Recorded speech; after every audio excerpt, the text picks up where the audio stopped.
কালকে বাইরের খাবার-দাবার খেয়ে আমার শরীর একদম হঠাৎ করে অনেক খারাপ হয়ে গিয়েছিল। তো আমি ভেবেছি যে আজকে হচ্ছে আমি সারাদিন বাইরের কিছু খাবো না। তো আমি হচ্ছে সকালবেলা একদম কুসুম গরম পানির মধ্যে 1/2 চামচের মতো হচ্ছে মধু দিয়ে আর হচ্ছে একটু লেবুর রস দিয়ে মিক্স করে একদম হচ্ছে খালি পেটে এটা খেয়ে নিয়েছিলাম। পানিটা কিন্তু একদমই কুসুম থাকতে হবে। খুব বেশি গরম পানির মধ্যে কিন্তু লেবুর রসটা দেওয়া যাবে না। তারপরে হচ্ছে আমি এটা খেয়ে টুকটাক কিছু কাজ করে নিলাম। আর চিয়া সিডসটা আগেই ভিজিয়ে রেখেছিলাম।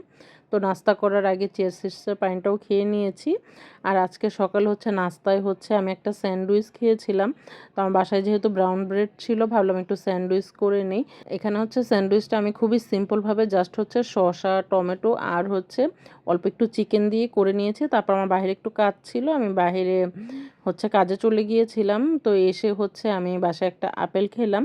তারপরে হচ্ছে আমি দুপুরে রান্নাটা করে নিয়েছি। তো আজকে দুপুরে এখানে ছিল ভাত, সঙ্গে ছিল হচ্ছে ডাঁটা শাক। আজকে ডাঁটা শাকটা একটু অন্যভাবে করেছি। এটা হচ্ছে একটু সেদ্ধ করেছিলাম আমি আস্ত রসুন দিয়ে আর সামান্য একটু তেল আর লবণ দিয়ে এটা সেদ্ধ করেছি।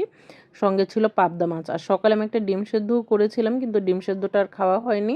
তো এটা হচ্ছে দুপুরে ভাতের সাথেই খেয়ে নিয়েছি। আর ছিল হচ্ছে এক টুকরো লেবু। বিকালে খেলাম হচ্ছে কিছু বাদাম আর হচ্ছে কিছু সিডস। এখানে ছিল হচ্ছে চীনা বাদাম, তারপর ছিল হচ্ছে পামকিন সিডস আর হচ্ছে সানফ্লাওয়ার সিডস। সন্ধ্যায় আর কোনো কিছু খাওয়া হয়নি। রাতের বেলা আমি হচ্ছে এখানে 1 কাপের মতন দুধ খেয়ে নিয়েছি। তো এই তো এগুলোই ছিল আমার আজকে সারাদিনের খাবার। ভাবলাম আপনাদের সাথে শেয়ার করি।